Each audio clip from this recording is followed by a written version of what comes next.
Le moment où tout le monde aura compris qu'il était temps de changer, temps de donner un nouveau visage à la mondialisation, temps de construire un nouvel ordre mondial, politique, économique, social, assis sur de nouveaux principes et de nouvelles règles. We have before us the opportunity to forge for ourselves and for future generations a new world order, a world where the rule of law, not the law of the jungle, governs the conduct of nations. La démocratie ne serait plus légitime à pouvoir les résoudre. La démocratie ne peut se traiter ou être efficace qu'à l'échelle planétaire. Si on n'a pas aujourd'hui un gouvernement mondial, on ne peut pas parler sérieusement de démocratie. Or, nous n'avons pas. Donc elle a trouvé ses limites, la démocratie. Non, elle ne trouvera son accomplissement que lorsqu'elle sera une structure avec un gouvernement mondial, des gouvernements régionaux et des gouvernements locaux. Dans très longtemps, on ne le verra pas. Je n'en sais rien, mais le gouvernement mondial, il est là. Il suffit. Le gouvernement mondial, il est là. Le gouvernement mondial, il est là.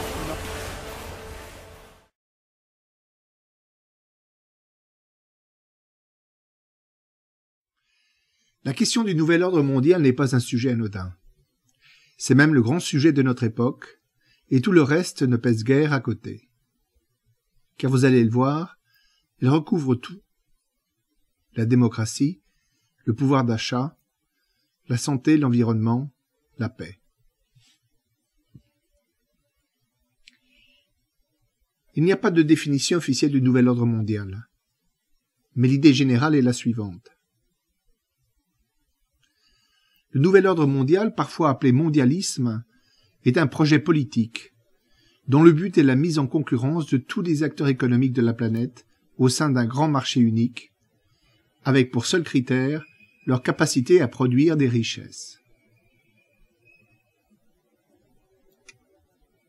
L'idée sous-jacente est que la libération totale des forces vives de la société, ces entrepreneurs prétendument créateurs de richesses, seuls capables de tirer vers le haut l'ensemble de la population, serait la seule réponse possible aux trois défis majeurs que l'humanité devra affronter au cours du XXIe siècle.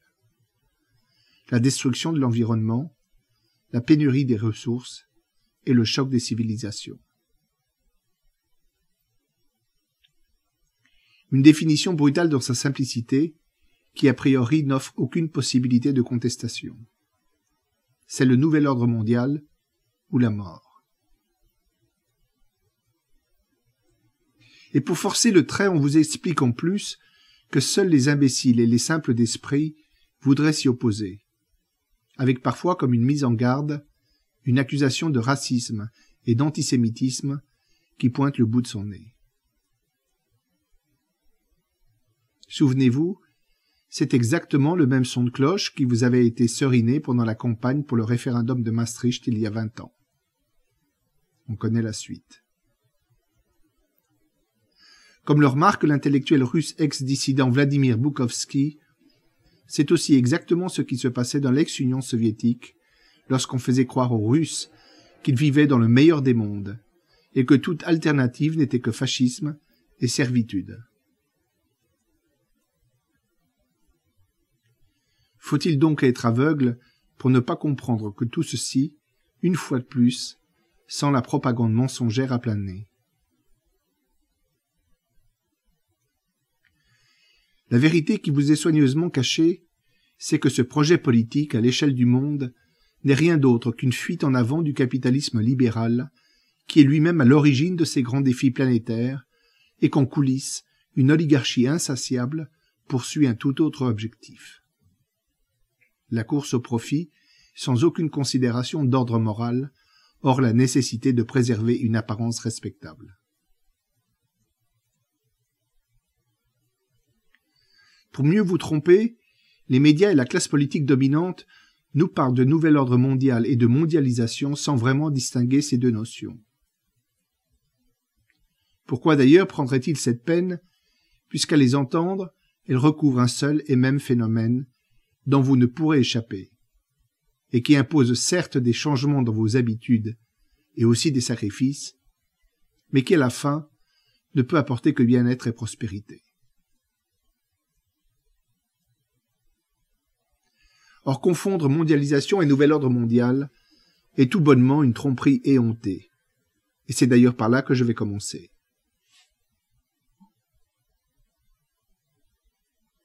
En quoi cette confusion est une supercherie? Si la mondialisation est effectivement un phénomène inéluctable qui peut être vertueux ou non, selon la manière dont l'homme s'y adapte, le nouvel ordre mondial est quant à lui, et je le dis sans crainte et sans passion, une dictature implacable qui avance masquée, non pas dans le but de conduire l'humanité vers des jours meilleurs, mais dans celui de préserver un système économique et social, où l'homme n'est juste qu'un robot à la fois producteur docile et consommateur compulsif au bénéfice d'une oligarchie apatride. Cette vérité crue à laquelle j'ai eu accès pour l'avoir vécue de l'intérieur pendant près de 30 ans, je vais essayer de vous l'expliquer, sans prendre de gants, loin du jargon des experts, en choisissant à dessein des mots accessibles par le plus grand nombre.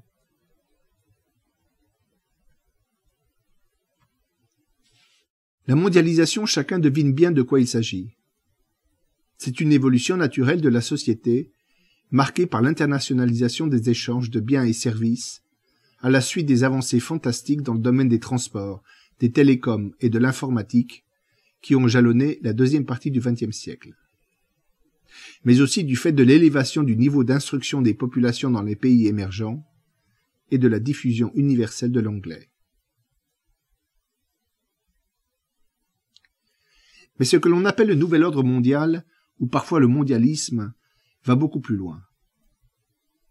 C'est en plus de la mondialisation, le choix politique d'éliminer les obstacles culturels et réglementaires aux échanges des biens et services, aux flux migratoires et aux mouvements de capitaux. En clair, l'élimination des frontières. Poursuivie par l'élimination des souverainetés nationales et enfin couronnée par l'instauration d'une gouvernance mondiale qui par définition ne peut être qu'une dictature, tant on imagine mal que le peuple puisse dans ces conditions conserver une once de souveraineté.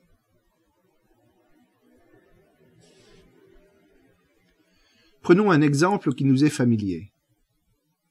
Nous connaissons tous ces canaux qui relient entre eux fleuves, rivières ou océans, et nous savons bien que tout au long de ces canaux, il faut des écluses pour pallier aux différences de niveau lorsque le terrain est accidenté. Imaginez que l'on ait créé des canaux sans prévoir d'écluses. Que se serait-il passé? Tout bonnement, des zones entières auraient été asséchées et d'autres auraient été inondées. Eh bien, le nouvel ordre mondial, c'est ça. J'en veux pour preuve les évolutions chaotiques, après l'abolition des frontières, entre des pays aussi différents que l'Allemagne et la Grèce, et entre des continents entiers, comme l'Europe et l'Asie.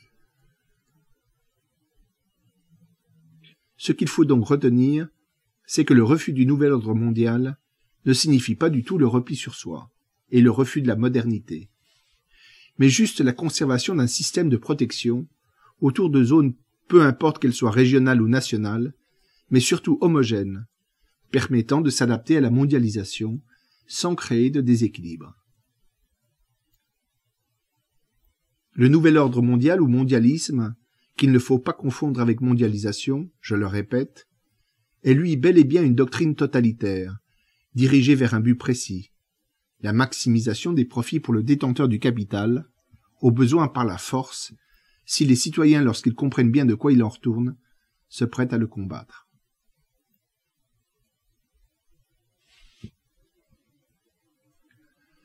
Comment l'idée d'un nouvel ordre mondial s'est-elle imposée progressivement au cours du XXe siècle? Si l'idée d'un gouvernement mondial est née au XVIIIe siècle pour faire échec au pouvoir de l'Église catholique, c'est surtout au XXe siècle qu'il a pris la forme que l'on connaît aujourd'hui. Les principales étapes successives de la montée du nouvel ordre mondial ont été les suivantes. 1. Après la Deuxième Guerre mondiale, le plan Marshall, qui a donné aux grandes entreprises américaines leur dimension véritablement apatride. Mot bien plus pertinent que multinational, puisqu'avec le nouvel ordre mondial, la nation est amenée à disparaître. 2. Hier en Europe, puis demain vis-à-vis du reste du monde, la suppression totale des frontières que je viens d'évoquer.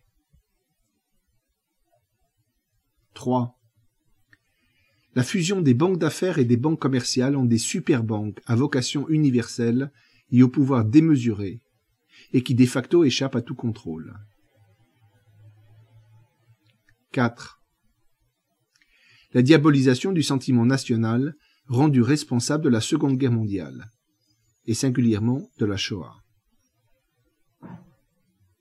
5. L'échec total du modèle inspiré par l'Union soviétique. 6.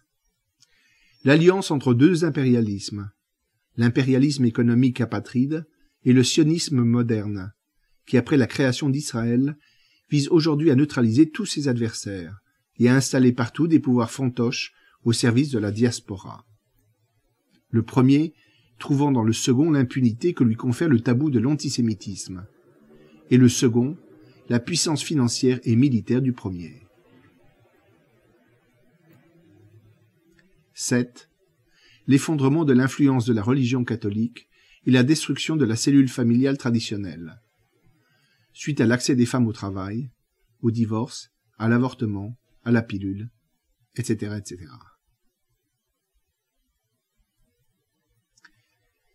Mais c'est surtout l'incapacité du pouvoir politique à maîtriser les dépenses publiques qui a été, dans les 30 dernières années, le facteur décisif qui a généré un transfert de souveraineté du politique vers le monde financier. Car le nouvel ordre mondial, voyez-vous, est aussi et surtout un rapport de domination du créancier sur le débiteur. L'argent est le nerf de la guerre, et le nouvel ordre mondial n'y déroge pas, bien au contraire. L'oligarchie qui le dirige dispose à cet effet d'une puissance financière estimée à 100 trillions de dollars, soit 100 000 milliards de dollars. Environ 50 fois le PIB d'un pays comme la France. D'où je tire ce chiffre? Il s'agit à plus ou moins 10% près du montant des avoirs dont les grandes superbanques assurent la gestion. Cette force de frappe, le nouvel ordre mondial s'en sert pour d'une part corrompre la classe politique, et d'autre part pour rémunérer grassement une hyperclasse parasite composée de cadres supérieurs, banquiers et industriels, et des personnalités influentes du monde des médias et du spectacle. Par comparaison, le peuple, c'est-à-dire nous, par la grâce de nos dirigeants politiques, nous devons assumer la charge d'une dette globale de 50 trillions de dollars, ou 50 000 milliards de dollars.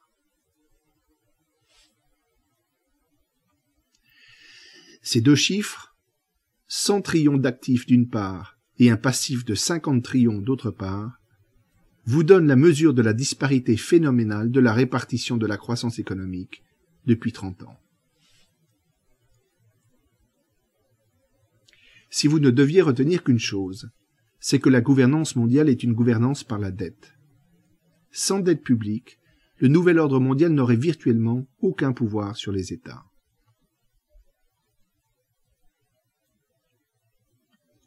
Ici, je dois expliquer quelque chose de fondamental, que ni Pierre Hillard, ni François Asselineau, ni Jacques Sapir, ni personne d'autre n'ose dénoncer, tant cela paraît monstrueux, et qui pourtant est une vérité incontestable, et qui se manifeste tous les jours sous nos yeux.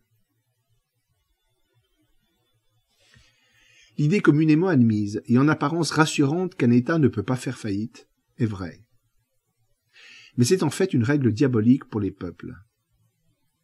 En apparence, elle semble rassurante, parce que la faillite est perçue à l'instar de ce qui se passe dans le privé, comme une déchéance pour le failli. Mais dans la réalité, c'est tout le contraire.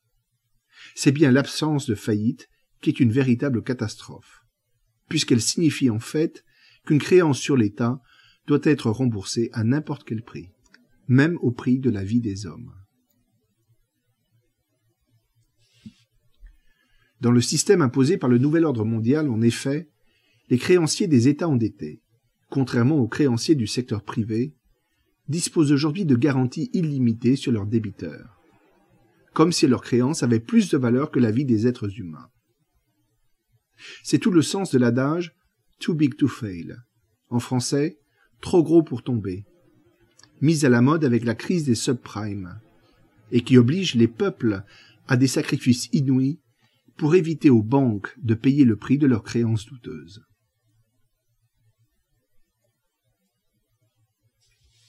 Qui dirige le nouvel ordre mondial? Vous l'avez donc deviné, même si les hommes politiques et les experts, parfois présentés sous l'étiquette trompeuse de philosophes, sont les principaux avocats du nouvel ordre mondial dans les médias, c'est bien une oligarchie financière de quelques centaines d'individus qui tire les ficelles et qui constitue déjà de manière informelle une sorte de gouvernement mondial occulte en arrière-plan des institutions politiques nationales, et qui les contrôle dans le but d'obtenir l'abolition de toutes les entraves à leur inépuisable quête de profit. Dans ce gouvernement mondial virtuel, on rencontre les dirigeants des principales banques internationales, les dirigeants des plus importants fonds de capital risque, les dirigeants de certaines grandes entreprises multinationales, principalement dans les secteurs clés comme la santé, l'agrobusiness, la défense, les médias et le luxe, des politiciens et des militaires de haut rang, souvent proches des lobbies sionistes, qui influencent de manière décisive la politique extérieure des États-Unis et de quelques autres pays, notamment la France. En dessous de ce petit nombre d'individus, qui en quelque sorte est le sommet de la pyramide, on trouve les principaux élus politiques du monde occidental et les responsables des grandes organisations transnationales telles que le FMI, l'OMC et la Commission européenne, qui ne sont tous que des exécutants dociles, car totalement corrompus. Une corruption subtile, fondée sur le chantage et la tromperie, et qui se résume en gros à ceci. 1. Vous êtes là où vous êtes parce que nous vous jugeons convenable, et que nous avons le pouvoir de vous remplacer en claquant des doigts. 2. Vous devez nous protéger à tout prix, parce que si nous tombons, tout le système s'écroule.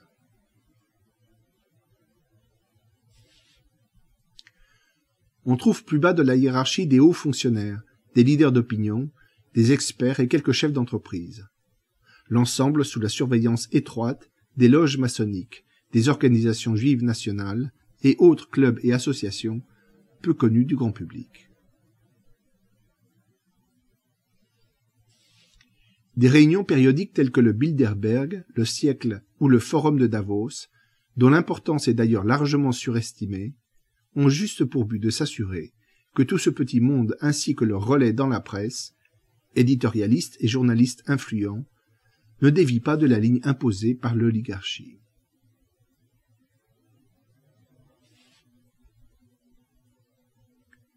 Pourquoi le nouvel ordre mondial doit-il être combattu?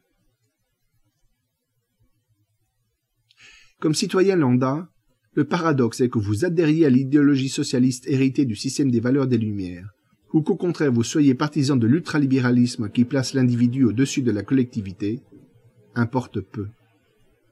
Dans un cas comme dans l'autre, le nouvel ordre mondial doit être combattu. Tout simplement parce qu'il n'est pas ce qu'il prétend être, et va immanquablement conduire l'humanité au chaos. Je m'explique. 1. Globalement, le nouvel ordre mondial ne crée aucune richesse. Il donne l'illusion de créer de la richesse parce qu'il produit des nouveaux riches. Mais c'est juste un effet d'optique, dû à une répartition des fruits de la croissance, incroyablement inique. De plus, c'est une richesse fondée sur de la dette, c'est-à-dire une richesse en trompe-l'œil. La période d'austérité récente vous démontre d'ailleurs que pour précipiter l'économie de la récession, il n'est même pas nécessaire d'aller jusqu'à voter des budgets à l'équilibre. Simplement réduire le déficit par rapport à celui de l'année précédente suffit déjà. Cela devrait faire réfléchir chacun de nous. Les cures d'austérité imposées par les gouvernements aux populations pour réduire la dette publique permettent tout juste de diminuer la vitesse à laquelle elle croît. Mais elle continue toujours de grimper.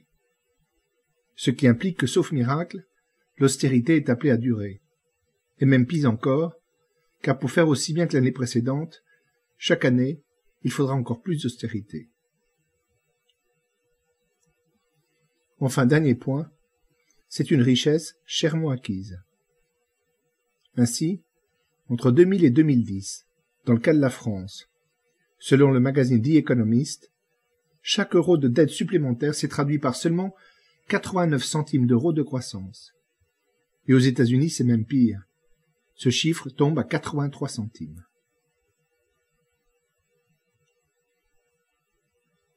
Deux. Les défenseurs du nouvel ordre mondial ont cette formule empruntée à l'ex-chancelier Helmut Schmidt, qui résume parfaitement la philosophie libérale. Les profits aujourd'hui sont les investissements de demain et les emplois d'après-demain. Or, dans la réalité, les profits d'aujourd'hui ne servent qu'à créer toujours plus de profits, soit par des investissements de productivité économes en emploi, soit par des investissements strictement spéculatifs. La raison en est qu'avec le nouvel ordre mondial, les entrepreneurs se comportent comme le bûcheron qui scie la branche sur laquelle il est assis. Ils peuvent rémunérer le facteur travail en dessous de son niveau minimal de subsistance, puisque la différence est comblée par le crédit et l'endettement de l'État. Tandis que le capital, lui, peut être surrémunéré, créant une gigantesque épargne le plus souvent défiscalisée, investie dans des biens spéculatifs comme l'immobilier, la bourse et les matières premières, qui ne créent pas d'emplois, mais au contraire génèrent une inflation sournoise que l'État habilement évite de comptabiliser et qui rogne inexorablement sur le pouvoir d'achat. 3. Contrairement à un autre dogme associé au nouvel ordre mondial, l'abaissement des droits de douane n'a pas été imaginé pour permettre de conquérir de nouveaux marchés, mais à l'inverse, pour profiter des avantages que procure dans les pays émergents une forme soft d'esclavage. Travailleurs sous-payés, logés et nourris dans les villes dortoirs, corvéables à merci. Que ce soit l'importation de produits à bas prix ou la délocalisation de nos usines, le but toujours et encore a été de maximiser le profit de l'actionnaire, qui est le seul et unique mobile du capitalisme. 4. Le nouvel ordre mondial prône les principes du libéralisme, mais il refuse de les respecter lorsqu'il joue en défaveur de l'oligarchie. L'exemple le plus frappant, je dirais le plus révoltant, est celui de la crise financière qui a mis en évidence cette immense escroquerie qu'est la privatisation des profits et la mutualisation des pertes. 5. Grâce au nouvel ordre mondial qui est un espace totalement dérégulé, l'oligarchie s'adonne aussi à des activités illégales, à grande échelle et en toute impunité. Le blanchiment de l'argent de la drogue et des autres trafics scandaleux. Trafic humain, trafic d'organes, trafic d'armes. La pratique quotidienne et à grande échelle du délit d'initié, qui est une spoliation permanente de l'épargnant. L'évasion fiscale systématique et même la fraude fiscale, qui cumulée sur 20 ans représente aujourd'hui au moins la moitié de l'encours de la dette publique. Ici, il convient de remarquer que si la création d'une gouvernance mondiale avait été un objectif sincère au service des peuples, c'est bien par une harmonisation fiscale au niveau de la planète qu'il aurait fallu commencer. Mais de ça, bien sûr, il n'est point question. Et la lutte contre les paradis fiscaux est une lutte factice.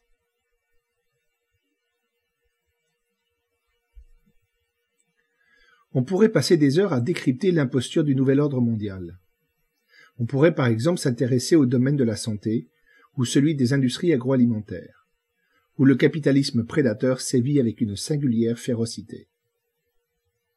Mais il y a pire encore. L'oligarchie, sûre de son impunité, agit aussi parfois au grand jour, ouvertement, contre le vœu et ou l'intérêt des citoyens. Rappelons que pour atteindre son objectif principal de maximisation des profits de l'oligarchie, le nouvel ordre mondial s'est donné un certain nombre de buts intermédiaires. En voici les principaux. 1. La destruction des nations européennes. 2. La transformation du citoyen en consommateur naïf et docile, par la publicité, les sondages d'opinion et la télévision en général. 3. Un encadrement strict de la liberté d'expression, c'est-à-dire en clair de la possibilité de le dénoncer dans les grands médias. 4. La réduction des élus du peuple à un rôle de marionnette par la corruption et le bipartisme qui verrouillent toute la vie politique. 5. L'éradication pure et simple des religions qui prônent l'épanouissement de l'homme en dehors du matérialisme. Voici quelques exemples qui illustrent à la fois l'impunité dont jouit l'oligarchie et son cynisme inouï. 1. Le plan Paulson d'octobre 2008 et les plans de sauvetage de la Grèce à partir de 2010, qui ont fait supporter par le peuple les conséquences des fautes qu'avait commises l'oligarchie bancaire dans un but d'enrichissement personnel. 2. La falsification des données économiques. Nous en avons eu la preuve avec Goldman Sachs et la Grèce, mais c'est aussi un phénomène propre à toutes les démocraties. Non seulement les données relatives au chômage sont fausses, mais aussi, ce qui est probablement le secret le mieux gardé de la République, celles relatives à l'inflation, et donc par ricochet au pouvoir d'achat. 3. L'usage de la planche à billets par les banques centrales, qui fait porter sur les générations futures le poids de la crise. 4. L'acheminement de l'épargne des ménages vers des produits toxiques, mais très profitables pour les banques, du fait des commissions qui leur sont attachées. 5. Les guerres d'Irak, d'Afghanistan et de Libye, déclenchées au seul profit du nouvel ordre mondial, et qui ont apporté chaos et désolation aux populations des pays concernés. 6. Le scandale du traité de Lisbonne de triste mémoire, qui fut une véritable gifle au peuple français. 7. Les lois mémorielles et antiracistes, dont le seul but est d'ériger la critique d'Israël, celle des lobbies sionistes et même des juifs à titre personnel, au rang de crimes d'antisémitisme, de manière à leur conférer une totale impunité. 8. Le Patriot Act, voté par Bush, puis entériné et même aggravé encore par Obama, qui remet à l'ordre du jour les lettres de cachet de l'Ancien Régime et abolit de facto l'habeas corpus vieux de près de 800 ans. 9. La marche forcée vers le métissage, c'est-à-dire vers la destruction des racines chrétiennes de l'Occident, racines encore vivaces dans la religion, mais aussi, ce qu'on dit moins, de la doctrine humaniste héritée des Lumières. À noter ce paradoxe qui consiste à faire l'apologie de la diversité culturelle et simultanément promouvoir une gouvernance unique pour un marché unique sous l'empire d'une pensée unique. Un paradoxe qui aurait dû éveiller des soupçons et qui témoigne parfaitement d'une rhétorique de double langage et du deux poids deux mesures. À noter aussi que cette dictature des superbanques s'appuie sur le postulat que leur effondrement impliquerait aussi l'effondrement du système économique par effet de domino. Un postulat qui semble admis par tout le monde, mais qui est totalement faux. Si le temps me le permettait, je le démontrerais en détail. Sachez quand même que l'effondrement des banques n'aurait en effet aucune incidence sur nos dépôts, car la monnaie détruite pourrait être recréée ex nihilo par la Banque centrale. Elle réduirait juste à zéro leur valeur, ce qui constituerait une perte uniquement pour leurs actionnaires.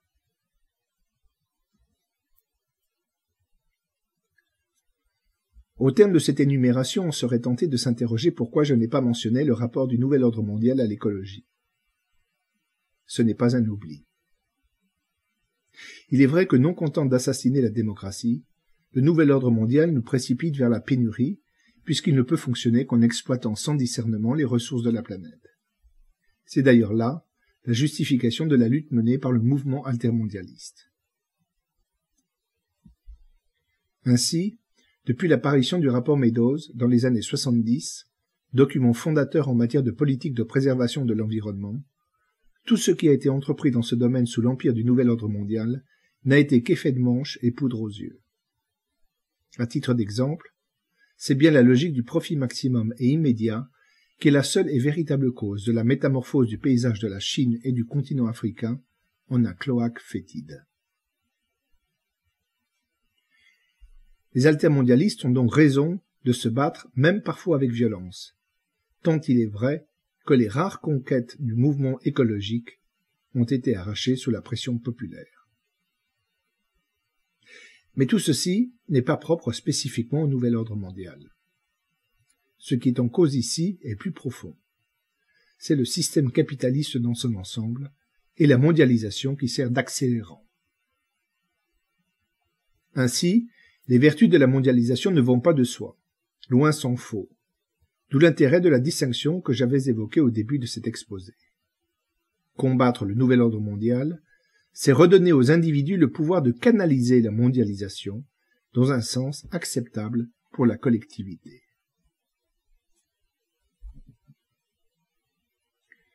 Quelle est l'alternative au nouvel ordre mondial? On ne peut répondre à cette question sans évoquer ses frontières géographiques.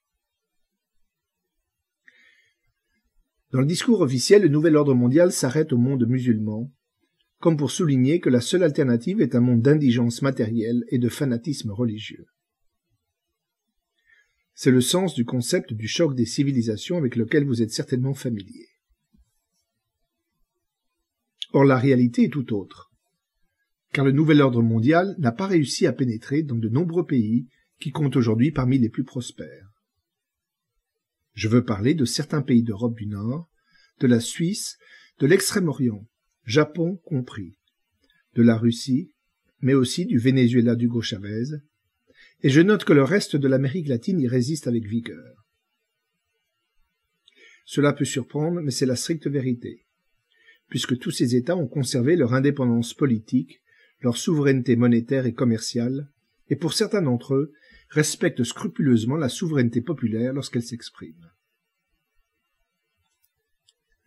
Cette distinction entre les nations est fondamentale. Elle permet de répondre à ceux qui nous accusent de vouloir ramener le monde à l'âge de la pierre. L'alternative au nouvel ordre mondial est tout autre chose qu'une régression. C'est une société qui permet encore au pouvoir politique de faire échec aux dérives de la mondialisation, afin de garantir, dans la mesure du possible, une évolution vertueuse du système capitaliste, c'est-à-dire dans le respect de l'homme et de son habitat. Pour se rapprocher du modèle d'une société post-nouvel ordre mondial, je vois 7 grandes transformations à accomplir. 1. Sortir de l'Union européenne et de l'OTAN, pour retrouver une souveraineté nationale et rétablir une protection douanière aux frontières. 2. Généraliser le scrutin à la proportionnelle intégrale, de manière définitive, afin de garantir une juste représentativité de tous les courants politiques qui traversent la nation, et renforcer la légitimité du Parlement par rapport au pouvoir exécutif. 3. Rééquilibrer le code pénal en matière de crimes et délits économiques, dans le sens d'une aggravation véritablement dissuasive des peines encourues. 4. Réformer la fiscalité, notamment en matière de plus-value immobilière, de manière à donner aux disparités de revenus une allure de courbe logarithmique plutôt que de courbe exponentielle. 5. Stopper toute immigration tant que le chômage ne sera pas descendu en dessous d'un certain niveau qui pourrait être de l'ordre de 6 ou 7% de la population active. 6. Nationaliser l'ensemble du secteur bancaire. 7. Abolir tous les textes limitant la liberté d'expression sous quelque forme que ce soit.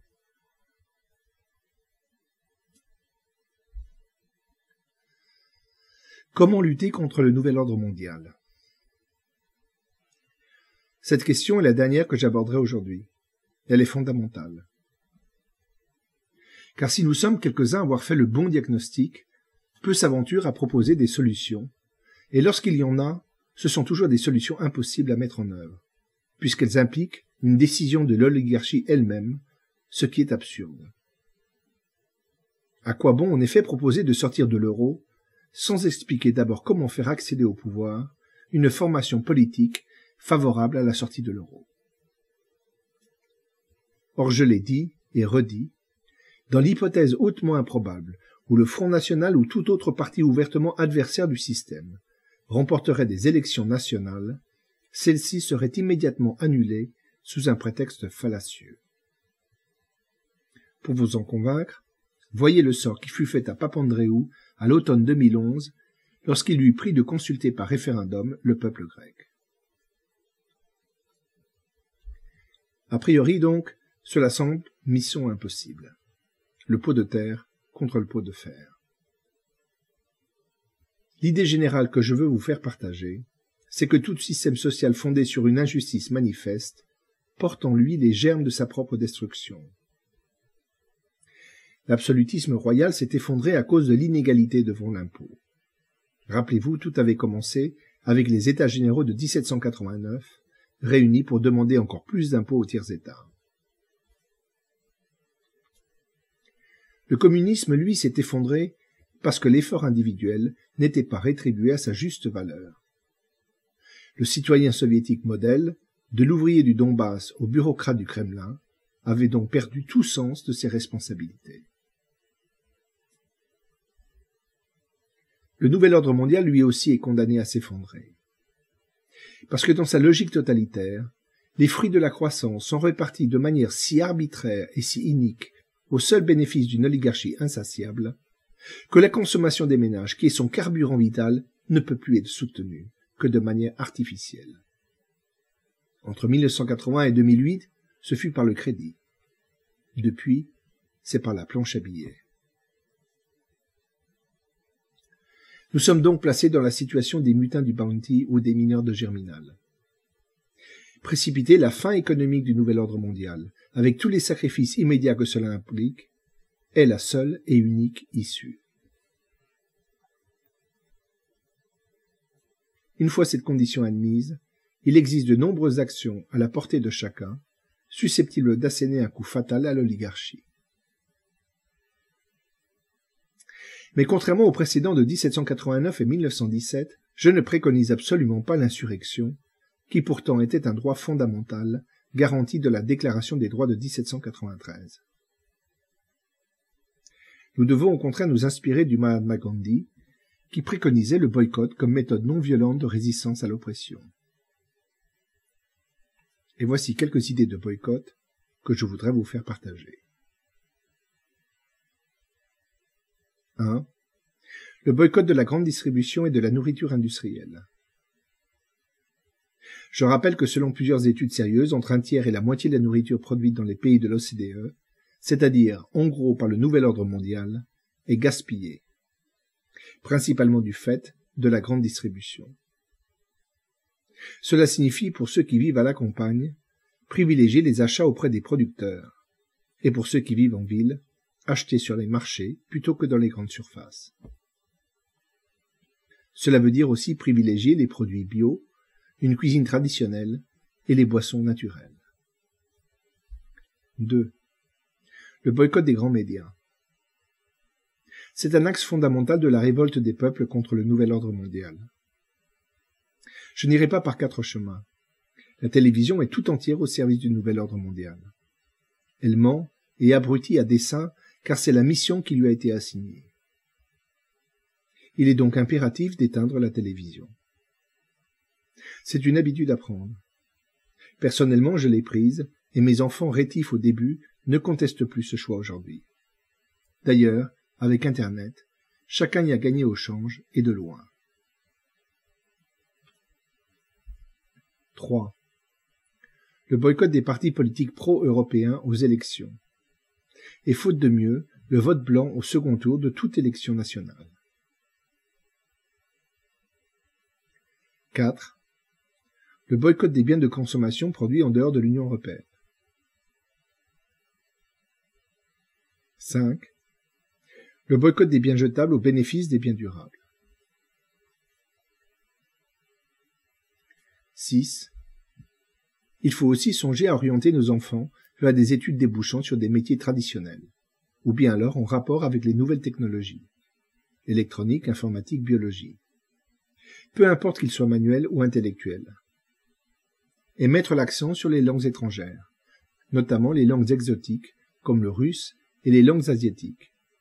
Et ne plus se focaliser sur les écoles de commerce, qui débouchent sur du chômage de masse. Enfin, le boycott des superbanques, de type BNP, Société Générale.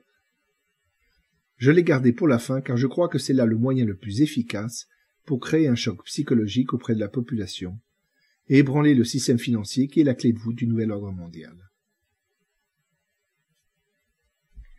Il ne s'agit pas de faire une opération spectaculaire, largement médiatisée comme naguère quelqu'un a pu sottement le suggérer, mais concrètement de transférer progressivement toutes nos liquidités vers des banques de type caisse d'épargne ou banque postale qui ne participent pas au nouvel ordre mondial. Cela veut dire aussi de rester à l'écart de tous les produits de gestion de l'épargne liés au marché des capitaux. SICAV, fonds communs de placement, produits dérivés, assurance vie, et privilégier à la place des produits d'épargne purs comme les comptes sur livret et les plans d'épargne logement. Et pour ceux qui veulent absolument investir sur les marchés boursiers, c'est passer leurs ordres en direct à travers un courtier en ligne et gérer eux-mêmes leurs investissements plutôt que d'en confier la gestion aux superbanques. Avec le temps, vous gagnerez plus d'argent et en plus, apprendrez des tas de choses utiles sur le fonctionnement de l'économie. Tout ceci n'est pas une utopie, c'est une affaire de discipline personnelle et de foi dans un combat qui est juste. Mais attention, le boycott est voué à l'échec s'il n'est pas accompagné de solidarité. Le sabordage du système de l'intérieur est une entreprise qui va demander des sacrifices et qui causera dans un premier temps encore davantage de chômage. Inutile de se voiler la face. Mais c'est le prix à payer pour sortir de la servitude.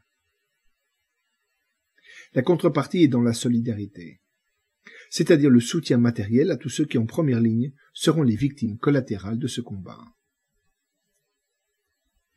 La solidarité, par-delà nos divergences politiques sur des questions mineures, ces divergences que le nouvel ordre mondial est matisé afin de mieux nous diviser.